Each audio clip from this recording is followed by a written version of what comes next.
Thank you for joining us today. It is August 12th, and this is St. Giles in the Word, a daily recording of our readings. Today we will read from Revelation 7 and 2 Samuel 19 in the New International Version. We begin today in the New Testament.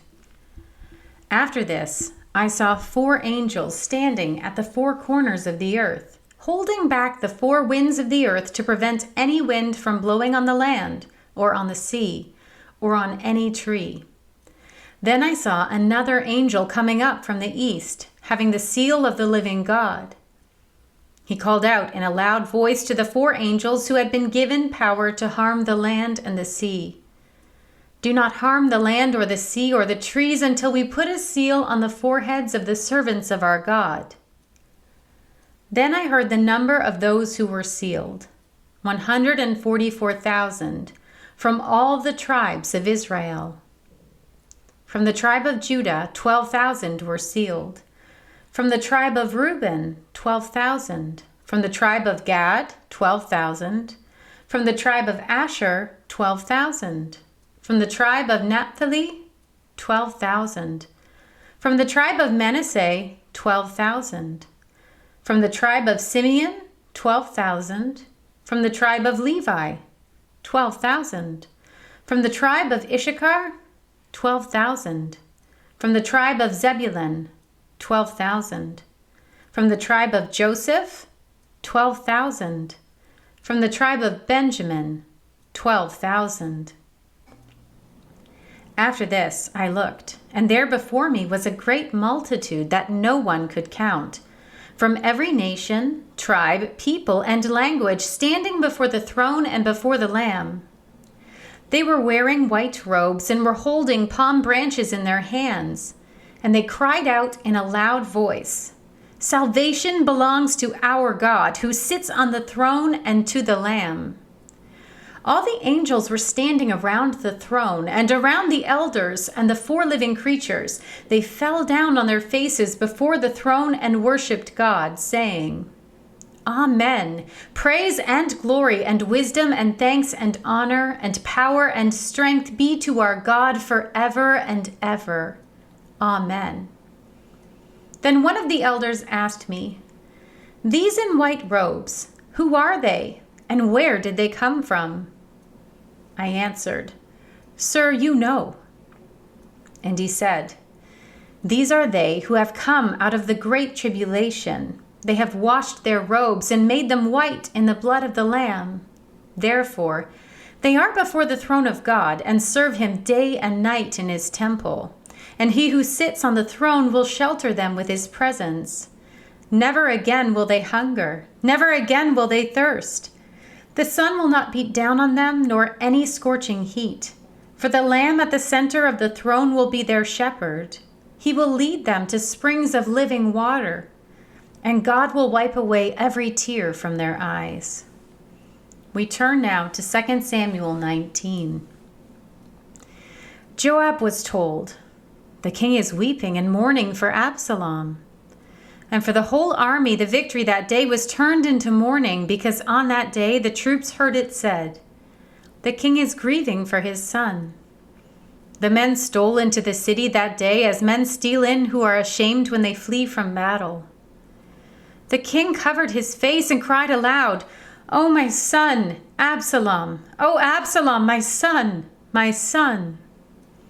Then Joab went into the house to the king and said, "Today you have humiliated all your men, who have just saved your life and the lives of your sons and daughters, and the lives of your wives and concubines. You love those who hate you and hate those who love you. You have made it clear today that the commanders and their men mean nothing to you. I see that you would be pleased if Absalom were alive today and all of us were dead. Now go out and encourage your men. I swear by the Lord that if you don't go out, not a man will be left with you by nightfall. This will be worse for you than all the calamities that have come on you from your youth till now." So the king got up and took his seat in the gateway. When the men were told, "The king is sitting in the gateway," they all came before him. Meanwhile, the Israelites had fled to their homes. Throughout the tribes of Israel, all the people were arguing among themselves, saying, "The king delivered us from the hand of our enemies. He is the one who rescued us from the hand of the Philistines. But now he has fled the country to escape from Absalom, and Absalom, whom we appointed to rule over us, has died in battle. So why do you say nothing about bringing the king back?" King David sent this message to Zadok and Abiathar the priests. "Ask the elders of Judah, why should you be the last to bring the king back to his palace, since what is being said throughout Israel has reached the king at his quarters? You are my relatives, my own flesh and blood. So why should you be the last to bring back the king? And say to Amasa, are you not my own flesh and blood? May God deal with me, be it ever so severely, if you are not the commander of my army for life in place of Joab." He went over the hearts of the men of Judah so that they were all of one mind.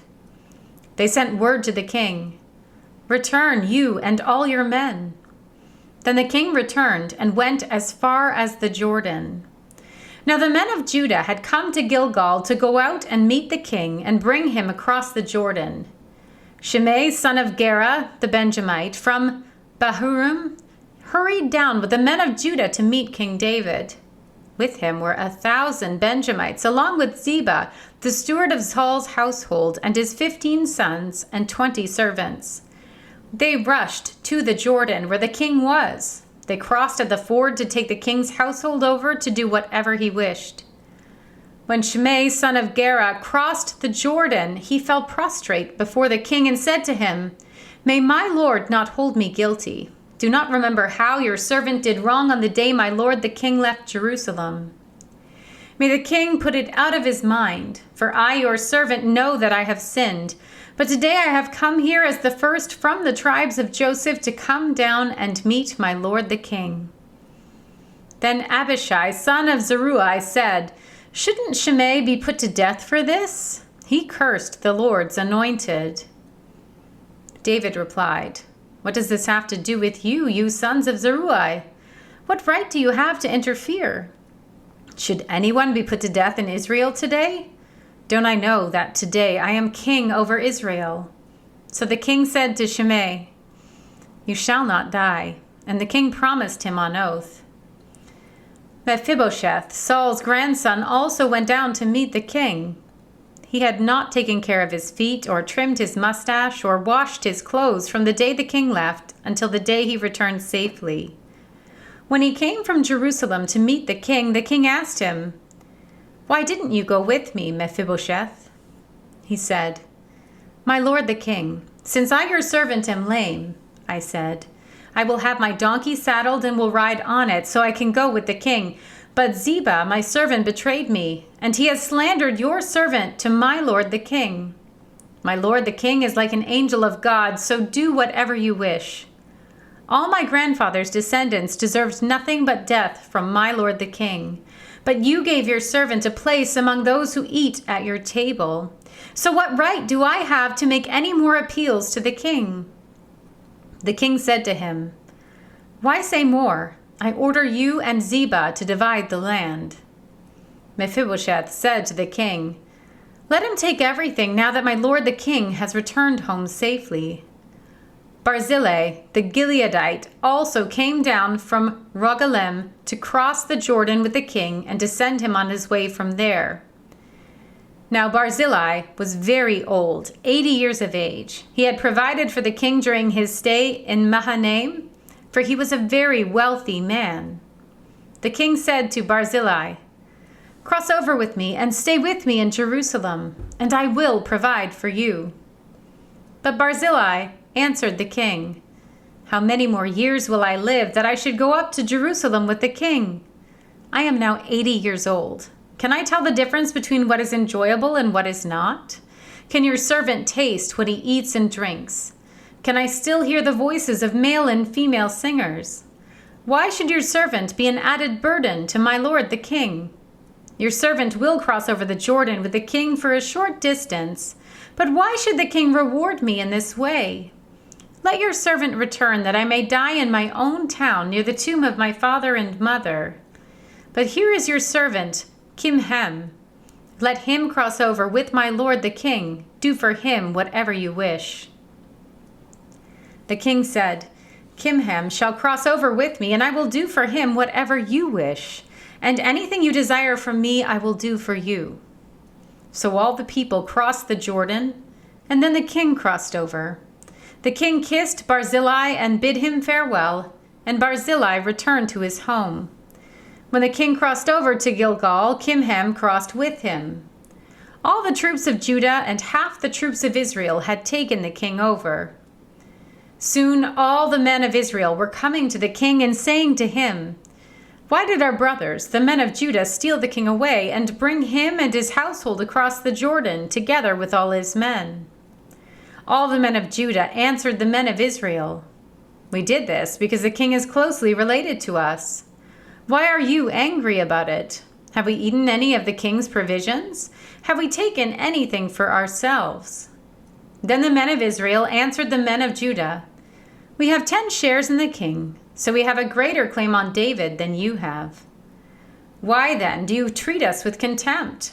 Weren't we the first to speak of bringing back our king?" But the men of Judah pressed their claims even more forcefully than the men of Israel. Here ends our reading for today.